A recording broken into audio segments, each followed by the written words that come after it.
Kui me räägime nüüd 2005 D-klassi poiste sellist seisust tervikuna Eestis, võistkondasi on niisugune 15-16 ja otse Tallinna poolt vaadates on ka nagu päris hästi, et meil on erinevates liigades on 4 võistkonda väljas. Päris tore vaadata, et järjekasvu ikkagi tuleb. Võistkondi on piisavalt palju, et on võimalik jagada 2 grupiks ja saab ikkagi piisava arvu mänge iga võistkond. Et saadakse päris palju võrdseid mänge, mis on nagu arengu seisukoha pealt nagu kõige paremad.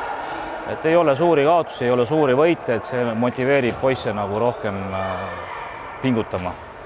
Igal juhul kutsuks üles lapsevanemaid rohkem kaasama ennast. Et kindlasti võib-olla see on Eestis veel nagu harjumatu lähenemine, aga lapsevanemad on huvitatud, et pigem tuleb neile anda see võimalus, et kaasata ja kindlasti on neid lapsevanemaid väga palju, kes on nõus aitama ja ma ei pea silmas ainult materiaalselt, aga lihtsalt just oma tegevusega, oma kaasamisega, transportimistega, mille iganes väikeste asjadega.